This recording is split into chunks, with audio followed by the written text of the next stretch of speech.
বিষয় তার জন্য বিভিন্ন সামাজিক অনুষ্ঠান রাজনৈতিক মঞ্চ থেকে করার চেষ্টা করছি। এতে অনেকের ঈর্ষা হচ্ছে, ডিস্টার্ব করছে, আটকানোর চেষ্টা হচ্ছে।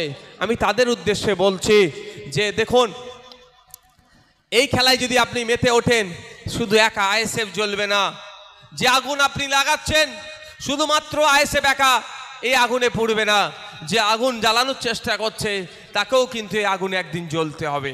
তাই অনুরোধ করছি, এই আগুন জ্বালানো বন্ধ করুন, সামাজিকভাবে মানুষের পাশে থাকার চেষ্টা করুন। আমরা রাজনৈতিক দল, আমরা বারবার চিৎকার চেঁচামেচি করি যে আমরা রাজনীতি করতে এসেছি, মানব সেবা, রাষ্ট্র সেবা করতে এসেছি। তাহলে রাষ্ট্রের মানুষের জন্য, রাষ্ট্রের নাগরিকের জন্য রক্তের প্রয়োজন হয়, যখন সেই রক্ত দেওয়ার আমরা ব্যবস্থা করছি, সেখানে আপনারা ডিস্টার্ব করছেন কেন? প্রশ্ন থেকে যায় না ভাই? যারা এই রক্তদান শিবিরের বিরোধিতা করছে তারা কি আদৌ নাগরিকের ভালো চাইছে? আপনারা বলুন। কাশ্মীরের পায়েলগাঁওয়ে যে বর্বরোচিত সন্ত্রাসবাদী হামলাতে আমাদের সহনাগরিক, আমাদের ভাইয়েরা যে খুন হয়েছে, তাদের স্মরণে, এবং সেই টেরর অ্যাটাকের কাউন্টার অ্যাটাকে গিয়ে আমাদের দেশের এক সেনাও শহীদ হয়েছে, তার স্মরণে, এবং আরজি করে নির্যাতিতা তিলোত্তমার স্মরণে, সাথে পুলিশ কাস্টডিতে ঢোলা থানায় আবু সিদ্দিক হালদারকে যেভাবে অত্যাচার করেছিল, পরে তার মৃত্যুর কোলে ঢলে পড়েছে, তার স্মৃতিতে, এবং হরিয়ানার কাজে গিয়েছিল বাঙালি এক শ্রমিক, পরিযায়ী শ্রমিক সাবির মল্লিককে যেভাবে নৃশংসভাবে হত্যা করেছিল পিটিয়ে, তাদের স্মৃতিতে আজকের এই রক্তদান শিবির।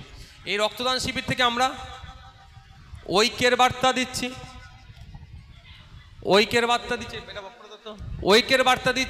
সৌহার্দ্যের বার্তা দিচ্ছি, সৌজন্যতার বার্তা আমরা দিচ্ছি।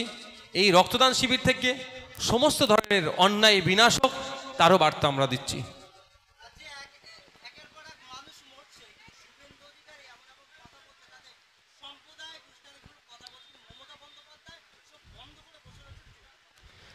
একটা প্রফেসর অম্বিকেশ মহাপাত্রজি একটি কার্টুন শেয়ার করেছিল, তার জন্য তার নামে এখনো পর্যন্ত খবর পাই একাধিক মামলা হয়ে গিয়েছিল, তাকে অ্যারেস্ট করেছিল একটা কার্টুন শুধু শেয়ার করেছিল বলে।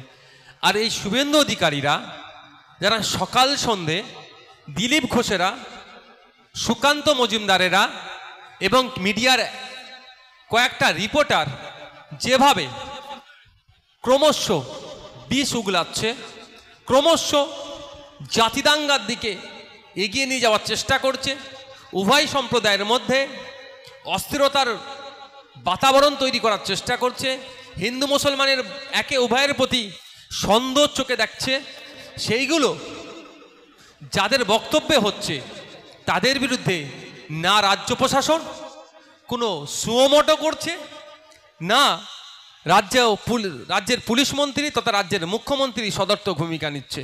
তাহলে আমাদেরকে ধরে নিতে হবে বকলমে এদেরকে উৎসাহ দিচ্ছে এই ধরনের চরম সাম্প্রদায়িক কথা বলে, মানুষের মধ্যে বিভাজন করে, হিন্দু মুসলমানের মধ্যে পলিটিক্স করে, সাবজেক্ট যেটা আমাদের রাজ্যে স্কুল বন্ধ হয়ে যাচ্ছে, আমাদের রাজ্যে হসপিটালগুলোতে ডক্টর নয়, নার্স নাই, মেডিসিন নাই, ট্রান্সপোর্ট ব্যবস্থা ভেঙে পড়েছে, যে দুর্নীতি করছে 26,000 চাকরি বাতিল হয়েছে, এই যে অন্যায়গুলো করেছে, এই হিন্দু মুসলমানের পলিটিক্স করে হয়তো এইগুলোকে ধামা চাপা দেওয়ার চেষ্টা করছে। বাংলার মানুষ ঐক্যবদ্ধ হচ্ছে, যারা সাম্প্রদায়িক রাজনীতি করছে, যারা হিন্দু মুসলমানের মধ্যে বিভেদ তৈরি করার চেষ্টা করছে, তাদের বিরুদ্ধে ঐক্যবদ্ধভাবে গণতান্ত্রিক প্রক্রিয়ায় লড়াই করবে। তখন ব্যাপারটা হচ্ছে এইখানে তো বর্ডারে তো যাচ্ছে না, এরা এইখানে দাঁড়িয়ে চিৎকার করছে, বিধানসভার সামনে দাঁড়িয়ে চিৎকার করতে করতে দেশবিরোধী স্লোগান দিয়ে দিল। এখনো পর্যন্ত মামলা হলো না সুমোটো, অবাক লাগছে। আর আমরাই কবে একবার অবশ্যই সেই সব পুলিশকে তো আমি দালাল বলি না ভাই, কিন্তু যে পুলিশ দালালি করছিল তাকে দালাল বলেছি বলে আমার বিরুদ্ধে মামলা করে দিল। ভাবতে হবে আপনাদেরকে। এই শুভেন্দু অধিকারী যখন বাংলাদেশে সংখ্যালঘুদের ওপর, হিন্দুদের উপর অত্যাচার হচ্ছিল, আমরা রাস্তায় নেমে প্রতিবাদ করেছিলাম, কিন্তু এরা নাটকে প্রতিবাদ করে হিন্দুদেরকে খাপিয়ে তুলে ভোট নেওয়ার চেষ্টা করেছিল। এরা কিন্তু আদানিরা বা আমাদের দেশ থেকে যে ইলেকট্রিকগুলো যাচ্ছে সেগুলো বন্ধ করার কথা বলেনি, পেঁয়াজ বন্ধ করতে হবে, চাল যাওয়া বন্ধ করতে হবে, কৃষকদের পেটে মারবে, হাতে মারার চেষ্টা হয়েছে, কিন্তু যে ইলেকট্রিক যাচ্ছে সেটা বন্ধ করার কথা বলেনি।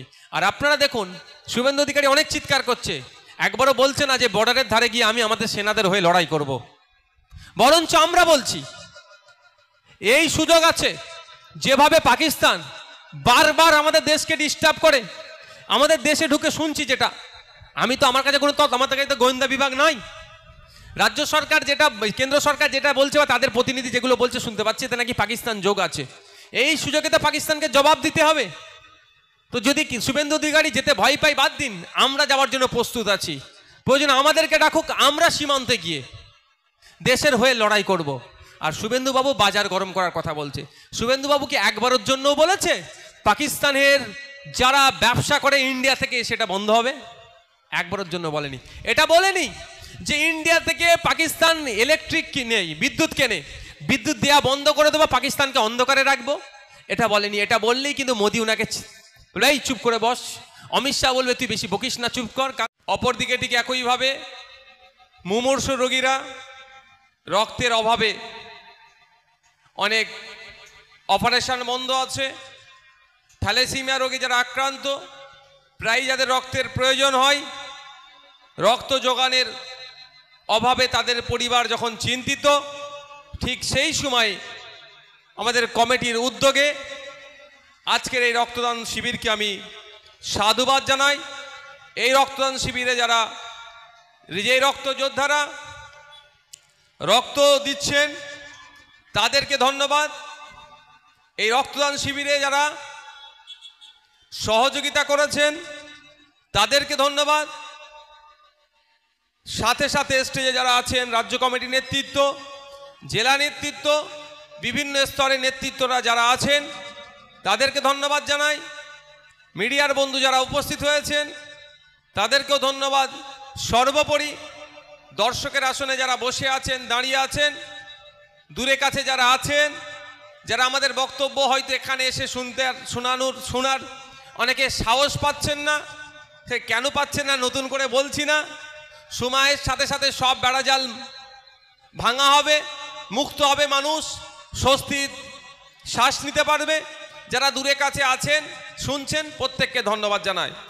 আমি গুটি কয়েক কথা বলবো, আশা করছি যে কথার মাধ্যমে সমাজে বিশৃঙ্খলা হবে না, সম্প্রীতি বিনষ্ট হবে না, পক্ষান্তরে ঐক্য তৈরি হবে, সামাজিক বার্তা যাবে, রক্তদানের গুরুত্ব কি এই নিয়ে গুটি কয়েক আমি চর্চা করব। সর্বপ্রথম আমি তাদেরকে স্মরণ করি যাদের স্মরণে আজকের এই রক্তদান শিবির হচ্ছে। কাদের স্মরণে হচ্ছে? গুটি কয়েক দিন আগেই কাশ্মীরে যে সন্ত্রাসবাদীদের দ্বারা খুনিদের